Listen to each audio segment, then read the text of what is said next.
Olá, nós vamos começar mais uma aula de língua portuguesa estudando o gênero textual prólogo.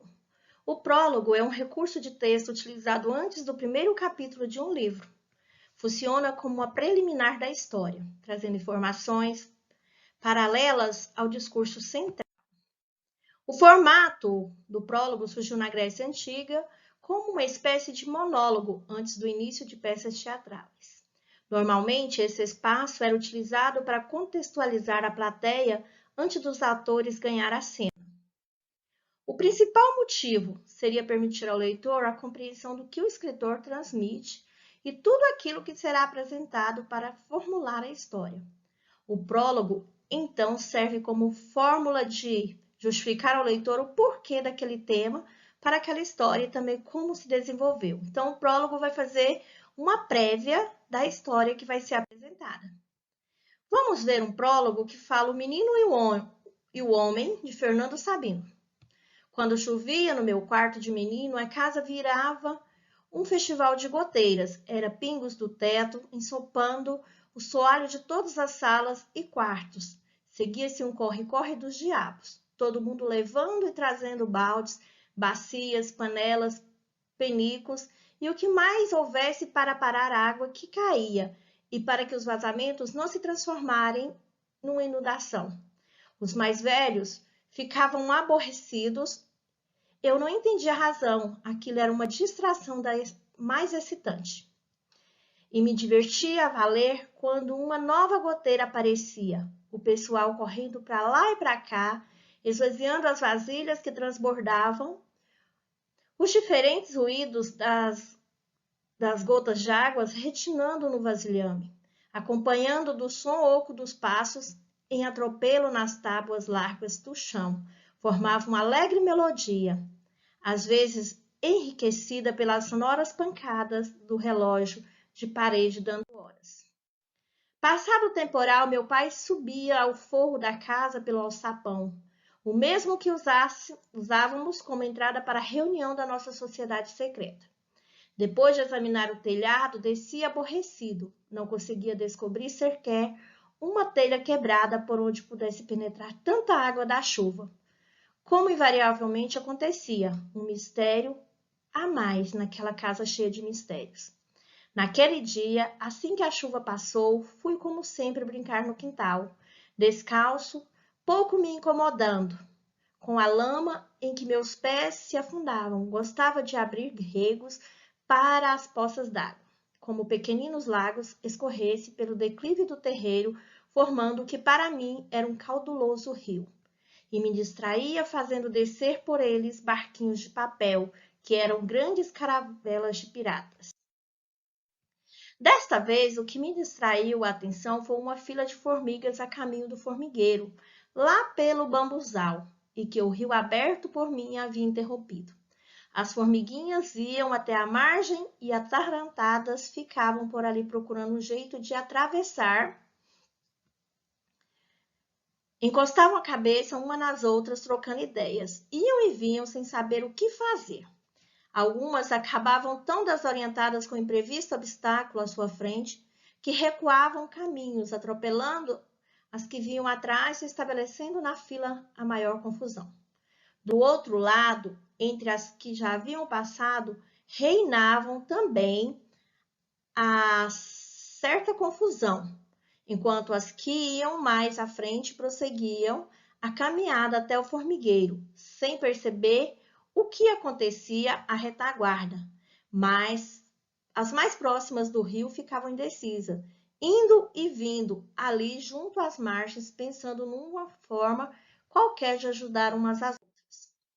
Resolvi colaborar apelando para os meus conhecimentos de engenharia. Em poucos instantes, construí uma ponte com um pedaço de bambu aberto no meio e procurei orientar para ela com um pauzinho a fila de formigas.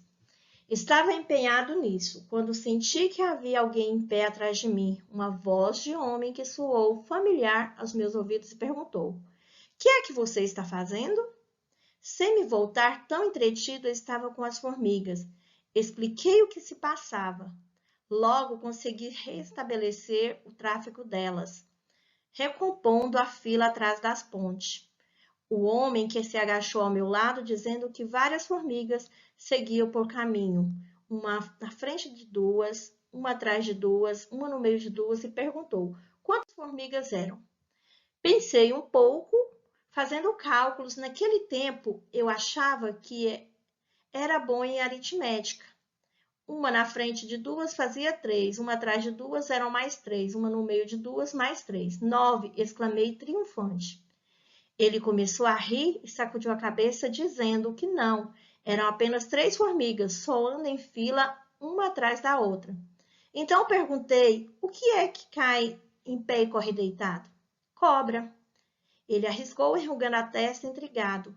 Foi a minha vez de achar graça. Que cobra que nada, é a chuva. E comecei a rir também. Você não sabe o que é que caindo no chão não quebra, e caindo na água quebra. Sei, papel. Gostei daquele homem. Ele sabia uma porção de coisas que eu também não sabia.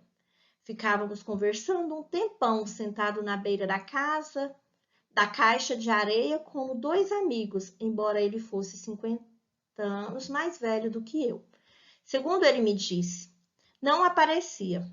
Eu também lhe contei uma porção de coisas. Falei na minha galinha Fernanda, nos milagres que um dia andei fazendo e de como aprendi a voar como os pássaros e a minha aventura de escoteiro perdido na selva.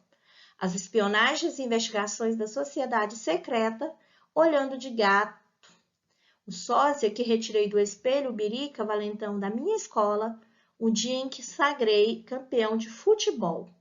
O meu primeiro amor, o capitão Patifaria, a passarinhada que Mariana e eu soltávamos.